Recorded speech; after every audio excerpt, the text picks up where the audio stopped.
जादुई टीवी। सुनो, तुम्हारे बाबूजी तो कब के गुजर गए। अब उनका जो सामान है वो पड़े पड़े कबाड़ा हो रहा है। बेच ही दो, कुछ पैसे आ जाएंगी। बात तो सही है। अगले संडे फुर्सत में यही करेंगे।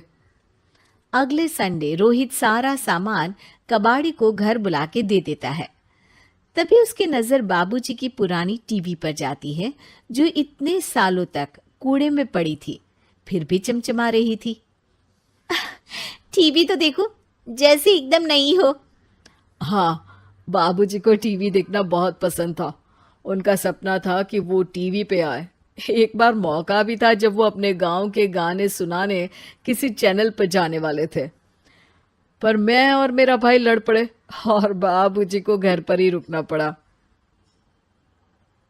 चला के देखें क्या? हाँ हाँ, क्यों नहीं, देख लेते हैं। पर शायद ही चले।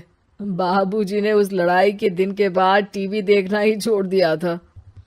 टीवी चालू करने के लिए उसमें केबल वायर लगा दिया जाता है। एक न्यूज़ चैनल चालू हो जाती है। स्वर्ग की सीढ़ी के रास्ते हैं तीन, तीनों के तीन रास्ते हैं संगीन। पहला रास्ता है सांप की बीन, दूसरा रास्ता घर में बिछा कालीन, तीसरा रास्ता कलकत्ता से चीन। ये क्या बकवास खबर है, कुछ अच्छा लगा दो। अरे आप बोलो तो सही, कोई अच्छी खबर सुना देता हूं। मेरा तो काम ही खबर देना है। अरे बाप रे, टीवी बात कर रही है। हाँ, ये न्यूज़ वाला मुझसे। हाँ हाँ, आपसे ही तो बात करूंगा ना, आपके घर में हूं तो। अरे, ये सपना है क्या? तुम हमसे बात नहीं कर सकते? अरे सपना नहीं भाई साहब, ये टीवी जादुई टीवी है। बोलो, क्या खबर सुननी है, वरना ब्रेक लेने का टाइम आ जाएगा। सुप्रिया घबरा के टीवी बंद कर देती है। वो क्या था?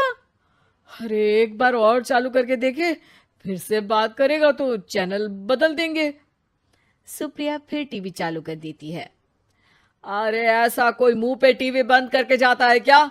मुझे बुरा लगा आपका नेचर। चाय पानी तो पूछो। सुप्रिया टीवी के बटन से चैनल बदल देती है। अब टीवी पर एक फिल्म चल रही है। अरे ये तो सूर्यवंशम है ना? हाँ, और ये ठाकुर को जहर की खीर दे दी और उसको पता भी नहीं है। ए भाई, खीर मत पीना, उसमें जहर है, मत पीना। ठीक है महाशय, जैसा आप कहें। हाँ। अरे, आपकी बात मान ली, पूरी पिक्चर ही अब तो बदल जाएगी। मतलब ये सच में जादुई टीवी है? तभी वहां कबाड़ी आ जाता है। भैया, टीवी के 150 रुपए दूंगा, चलेगा? अरे 1.5 करोड़ में भी ना दे तुमको ये टीवी हम। अरे 1.5 करोड़ खरीदने को होते तो तुम्हारे घर में ये पानी चाय नहीं पीता, अंबानी या टाटा के घर बैठा कोल्ड कॉफी पीता। रोहित कबाड़ी का हिसाब करके उसे वहां से चलता करता है और अपने भाई शशिकांत को फोन लगा के बुलाता है। शशि थोड़ी ही देर में वहां पहुंच जाता है। क्या हो गया भैया? अरे बाबूजी का टीवी याद है? हाँ हाँ, जिसमें घुसे रहते थे हमेशा वो, और अपने को कुछ नहीं देखने देते थे। अरे वो अब जादुई टीवी बन गया है। भैया, आपकी बकवास करने की आदत अब तक नहीं गई। अरे आपके घर में बच्चे हैं, अब तो बड़ों जैसी बात करो। रोहित जाके टीवी चालू कर देता है। टीवी पर एक जादू का शो हो रहा है जिसमें एक जादूगर है। अब मैं अपनी टोपी में से कबूतर निकालूंगा। श्रिंग ब्रिंग शरिंग बम फोपा फुफी फुफा बाउ। टीवी से कबूतर निकलता है और शशिकांत के सर पर आकर बैठ जाता है। भैया, ये क्या हो रहा है? भैया इसे उड़ाओ। ए कबूतर, जा जा, कबूतर चल निकल। अब मैं टोपी में से सांप। सांप सुनते ही शशिकांत कांप जाता है और भाग के टीवी बंद कर देता है। भैया, सॉरी भैया, मैं समझ गया ये सच में जादुई टीवी है, पर एक बार और ट्राई करते हैं। पर भाभी, कोई दूसरा चैनल लगाओ। हाँ, जिसमें डर ना लगे। सुप्रिया टीवी चला देती है और न्यूज लगा देती है।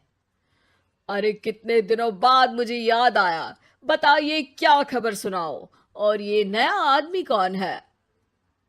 ये मेरा भाई है शशिकांत। ओह यस, वही है ना जिससे तुम लड़ लिए थे किसी बात पे, और तुम्हारे बुढ़ाओ पिताजी गुस्सा हो गए थे और टीवी को संन्यास दे दिया था। हैं? तुमको कैसे पता ये सब? इस टीवी में रहने वाले आदमी से लेकर कबूतर तक को तुम्हारे बाबूजी और तुम्हारी बातें पता है, इसलिए तो ये जादुई टीवी है। ये टीवी क्या कर सकती है वैसे? तुम जो मांगो दे सकती है। कहानी बदल सकते हो, खबर बदल सकते हो, कोई चीज मांग सकते हो। अरे भैया, ये टीवी मैं लेके जा रहा हूँ। बाबूजी का लाडला तो मैं ही था ना। अरे ऐसे कैसे? मैं बड़ा बेटा था, अब तक मेरे घर में टीवी थी ना। अब तक कहाँ गए थे पिताजी के लाडले? तुम्हारी गलती का एहसास भी है। अरे भैया, ज्यादा ना बोलो वरना भूल गए आपके दांत तोड़ दिए थे मैंने उस लड़ाई में। मेरी बीवी के सामने मेरी बेइज्जती करता है। रुक। दोनों भाई हाथापाई पे उतर जाते हैं। रुक, बताता हूं तुझे कि कौन बड़ा है। अरे छोटे का दम तो देख लीजिए आप। ये खबर आपके बाबूजी को देता हूं।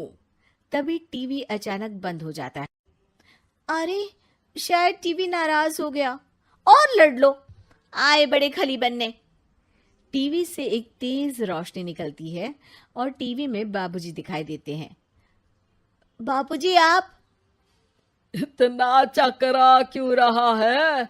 अपने बाप को नहीं पहचानता क्या? ये तो ऐसा ही है बाबूजी। प्रणाम बाबूजी। अरे चुप कर, तुम दोनों ही उल्टे हो। तुम्हारी वजह से मैंने टीवी में आने के सपने को छोड़ दिया, तुम्हारी लड़ाई की वजह से।